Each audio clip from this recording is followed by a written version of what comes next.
I know one of the themes that's been coming up in the reading and podcasts I listen to is the not just what you eat, but when you eat and how often. And they mentioned like one of the articles was talking about a fellow measuring his triglycerides like every hour. And they were way high when he woke up in the morning, but they stabilized at 10 hours after his last meal. So, I mean, when your body clears out the food and the insulin, there's all these metabolic changes on a daily basis. So this is time restricted eating.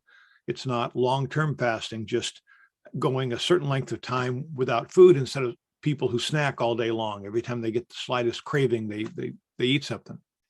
Yeah, that's true. And also it's good for your digestive system to leave it and make so that your digestive system makes its own things, right? Because if you keep feeding, it's like, I know I always like to think it's a car that you pump gas, but then it will explode, right? Because the tank is small enough, right? So, Yeah. and also what works for everybody. I know people who can eat 3 days a meal and they feel good and they look good and they're healthy.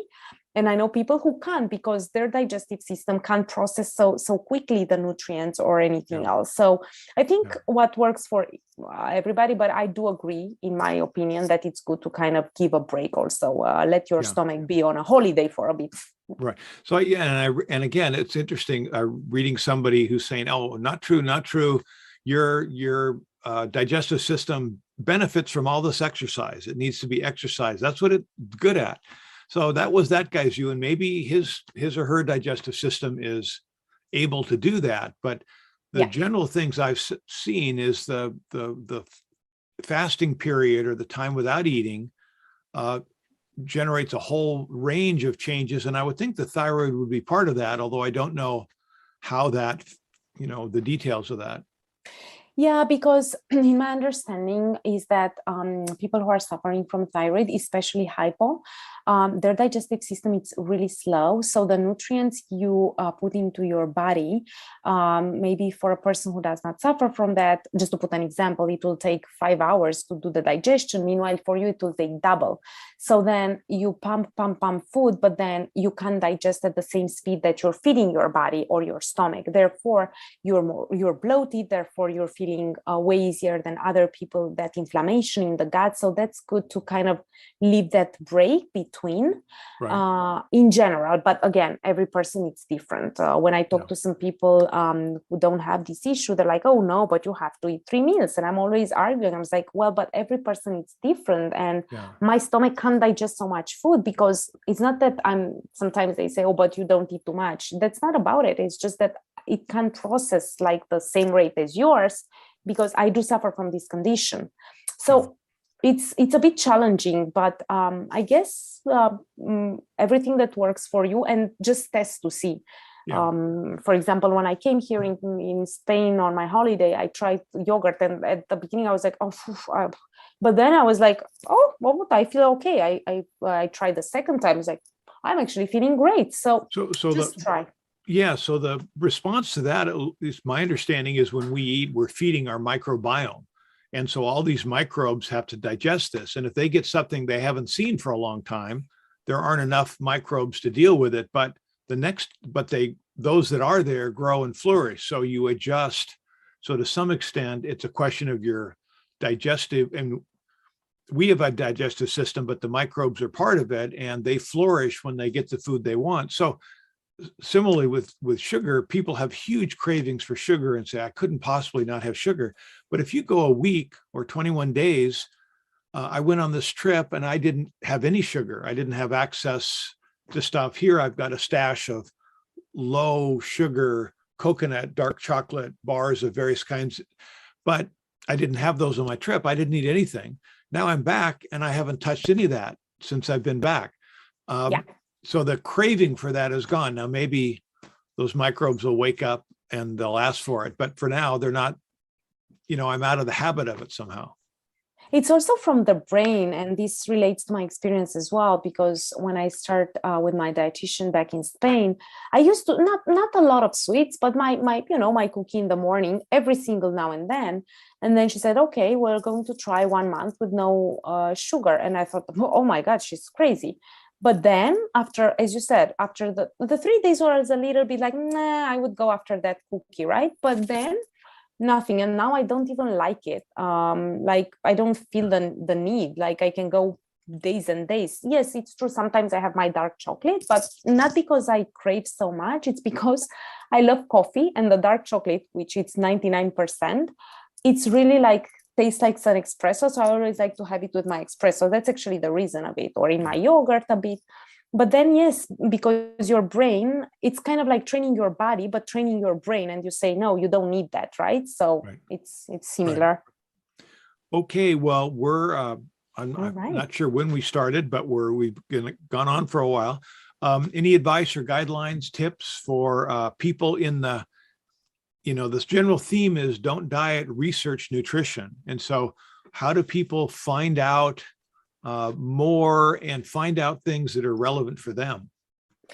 I would say, first of all, test yourself, your blood test. Make sure that you don't suffer of any condition that might actually interfere with your diet before starting dieting, if you want to do that. That's how I learned, on a hard way. So don't do like me. And secondly, also test. I know many people, especially here in Europe, they don't tend to test their vitamin D.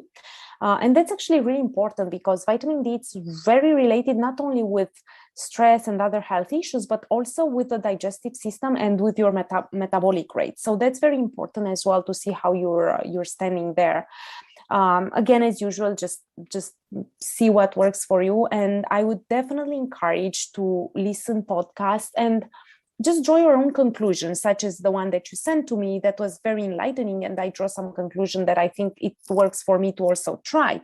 I'm not saying that I will implement, but at least try, and be flexible to read, to understand, to do your research on so many podcasts that are out there. And as you mentioned, you'll put the links to these two, which I think they're great. And I recommend to everybody to listen, read some things. There's so many books. I actually bought myself a book about thyroid. There's so many books out there that you can find. And then try to understand also, try to understand on your own, and try to relate to your experience, and then try to implement and see if it works. And if not, it's always time to go back. So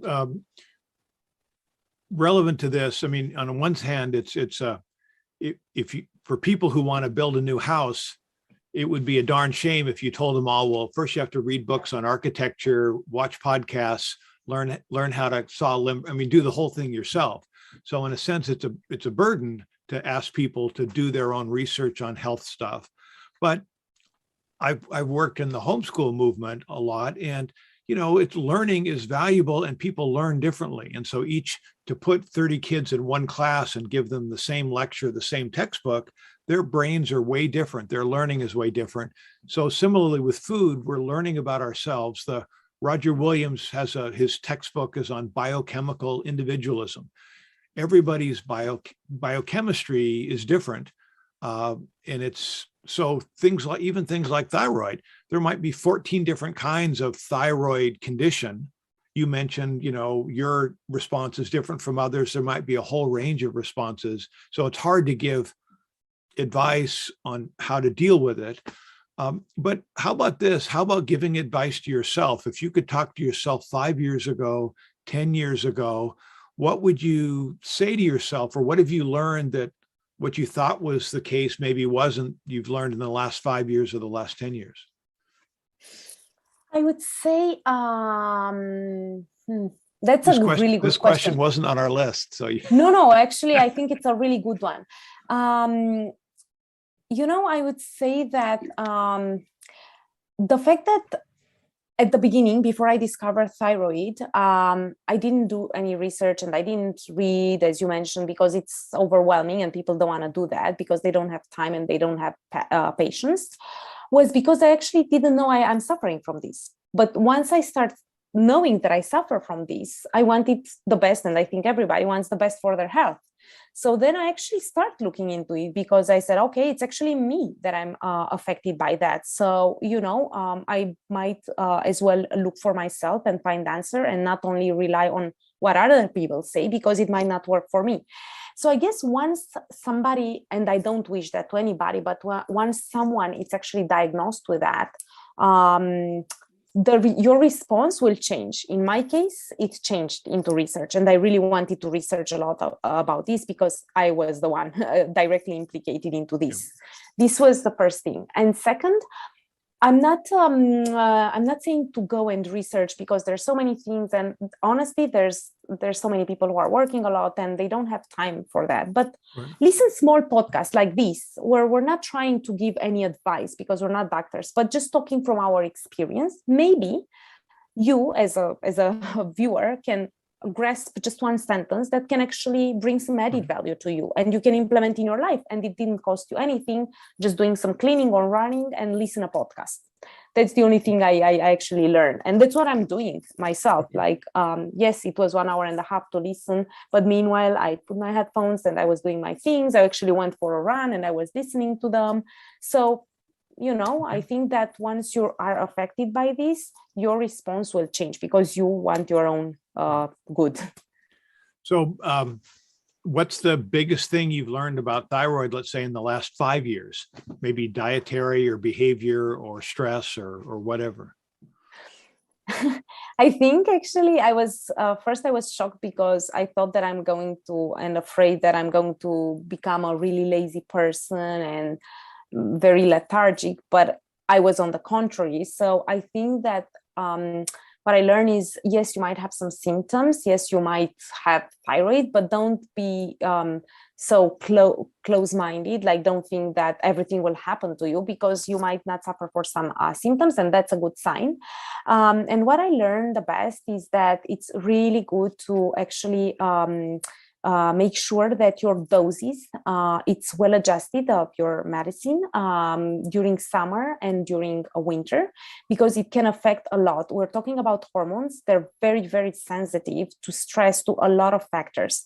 So don't test yourself just one time, test twice. And I do recommend this, test twice per year, because your dose need to be changed in the seasons, so that your hormones and your digestive system and your metabolic rate works better. Okay. Well, that great to talk to you about these things, and maybe next time we can talk more about insulin resistance and its relation to the whole range of conditions, to some extent thyroid too. Absolutely. And I would love actually to have the chance to interview you this time, because you did a lot of research, and I'm glad to hear more and learn more as well. And I'm sure I can grasp that sentence that can bring some added value to myself as well. Okay. Thank you very much. Great to talk with you, Marina. Same. Bye. Bye.